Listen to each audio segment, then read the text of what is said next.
ये enlightened poetry का segment Krishna ji की एक बेहद खूबसूरत कविता, हमको जागृति की यात्रा में ले जाने वाली, उन शब्दों का सौंदर्य सुने और फिर उन पर कुछ बात हम करते हैं। खुद ही शम्मा हूँ, खुद ही परवाना हूँ, खुद ही साकी हूँ, खुद ही पैमाना हूँ। खुद की ही आग में, खुद की ही आग में सदियों से जलता एक तराना हूँ। खुद ही शम्मा हूँ, खुद ही परवाना हूँ, खुद ही साकी, खुद ही पैमाना हूँ। खुद की ही आग में सदियों से जलता एक तराना हूँ। वक्त ने जिसको ज्यों की त्यों रख दी, वक्त ने जिसको ज्यों की त्यों रख दी, उस पाकीज़ा चादर का मैं ताना बाना हूँ। वक्त ने जिसको ज्यों की त्यों रख दी, उस पाकीज़ा चादर का मैं ताना बाना हूँ। जिसको छूकर कोई दिया जलता है, जिसको छूकर कोई दिया जलता है, उस मधुर आग का मैं एक बहाना हूँ। जिसको छूकर कोई दिया जलता है, उस मधुर आग का मैं एक बहाना हूँ। सबके दिल में बहने वाली सरिता का, सबके दिल में बहने वाली सरिता का मैं एक मुहाना हूँ। होकर ना होने का और ना होकर होने का, होकर ना होने का और ना होकर होने का, वक्त के कागज़ पर जाने कब से ठहरा मैं एक अफसाना हूँ।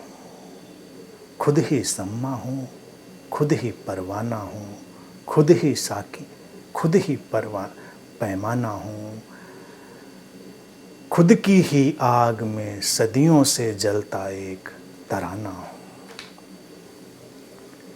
ये खूबसूरत शब्द, ये अंतरयात्रा का पड़ाव, ये जो आदि शक्ति का फैलाव, ये उसका ही शब्दों में ढल जाना है। व्यक्ति को तो ये यात्रा स्वयं से स्वयं तक ही करनी है। हमारा ही है सब फैलाव, हमसे कुछ बाहर कहाँ है। हम ढूंढते हैं बाहर, लेकिन जो बाहर लगता है वो हमारा ही तो फैलाव है।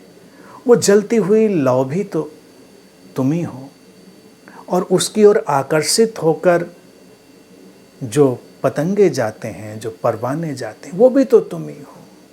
जैसा पुरंजय ने प्रश्न पूछा कि क्या मैं खुद ही खुद को जान सकता हूँ। हम खुद ही खुद की तरफ तो जाते हैं। खुद ही का तो विस्तार है, और कुछ है क्या। वो एक ही तो चेतना है, वही साकी, वही पैमाना।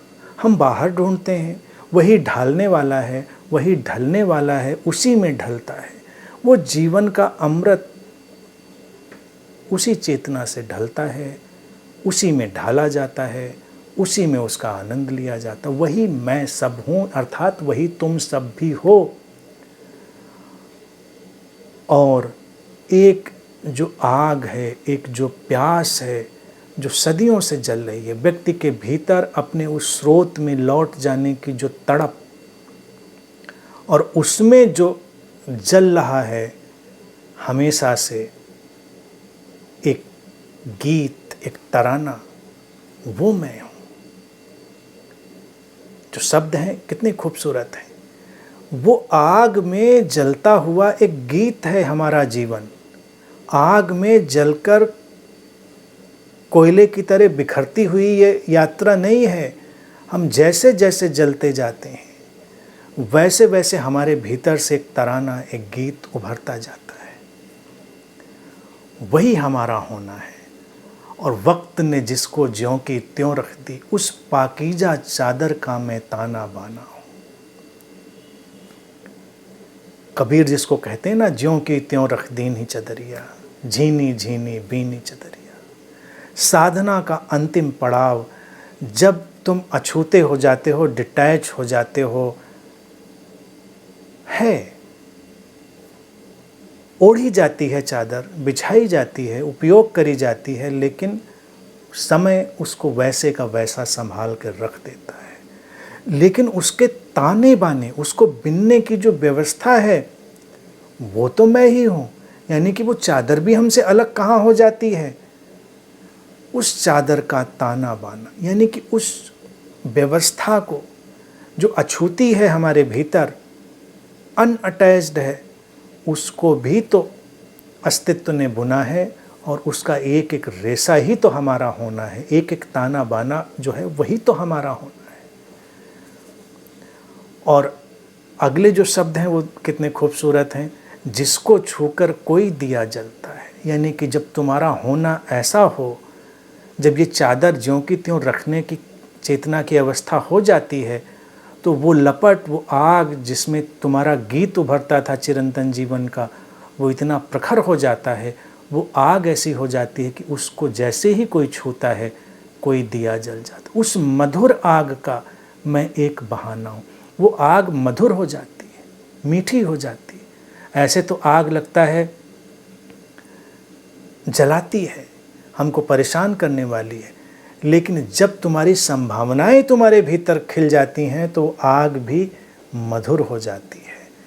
तुम्हारी सिद्धि की अवस्था ही है कि एक मीठी सी आग को अपने भीतर लेकर चलना, मधुर आग को, और फिर जो तुम्हारे संपर्क में आए उसका दिया जल जाए, उसके तुम बहाने बन जाओ, उसके माध्यम बन जाओ, उसके मीडियम बन जाओ। और आग को तो पता भी ना चले कि कौन दिया जला, दियों को पता चलता है कि मैं जल गया, उस मधुर आग को, उस मीठी आग को नहीं पता चलता। वो तो बहाना है। आग जल रही है, लपट जल रही है, कोई दिया संपर्क में आया, जल गया। ये उस दिए की नियति है, और वो मीठी आग है, छूती है तो हमको मधुर बना जाती है। और सबके दिल में जो प्रेम की, शांति की सरिता बहती है, नदी बहती है, उसका मैं एक मुहाना, मुहाना वो जो ओरिजिन जहाँ से नदी निकलती है, तो एक अवस्था चेतना की जब माध्यम बन जाती है, किसी नदी को विस्तार देने वाली एक व्यवस्था बन जाती है, वो मुहाना है। ये ही हमारे भीतर की जिंदगी है, अवस्था है। होकर ना होने का और ना होकर होने का वक्त के कागज पर जाने कब से ठहरा एक अफसाना हूँ। हम होते हैं, और जितना हम अपने को मानते हैं कि हम हैं, एक दिन हम ऐसा लगता है कि ना होने में चले गए। यानी कि जो हमारी आइडेंटिटी है वो हमको हमारे विशुद्ध होने से छुपाती है। फिर एक मुकाम आता है जब हमारी वो पहचान मिट जाती है, ना होकर होना। हम नहीं हैं, अब वो बाहर से थोपी गई पहचानों का सिलसिला नहीं रह गया है, लेकिन फिर भी होना है, फिर भी एक पहचान है। वक्त के कागज़ पे ठहरा जाने कब से वो एक अफसाना हूँ। और वो एक कथा, वो हर एक साधक की, हर एक सिद्ध की वही कथा है कि एक कहानी है। कहानी तो है, जब तक कि शरीर मन है कहानी रहेगी, एक अफसाना रहेगा। और वो वक्त के कागज़ पर इन अस्तित्व की स्मृतियों में हमेशा के लिए दर्ज हो जाता है। हमेशा हम उसको स्मरण करते हैं कि कैसे ना होकर भी हुआ जाता है। होकर ना होना यानी कि एक अवस्था ये है कि जब हम हैं और नहीं हैं, दोनों अवस्थाएं खूबसूरत। और एक पहला पड़ाव जब संसार में हम हैं और अपने को कुछ मानते हैं, तब हम तो कहीं खोए हैं। और फिर हम हैं और फिर खो गए हैं। और एक अवस्था जब हम नहीं हैं और हो गए हैं, यही एक अफसाना है। तो ये कहानी वक्त के कागज़ पर सबके लिए लिखी जाए, यही उचित है। सबके लिए यही मेरी भी कामना है। सबके लिए यही मैं भी चाहता हूँ कि ऐसा ही अफसाना, ऐसी ही स्टोरी सबकी बने। होकर ना हो जाएं, और ना होकर हो जाएं, और एक मीठी आग, मधुर आग, स्वीट फायर उसमें बदल जाए।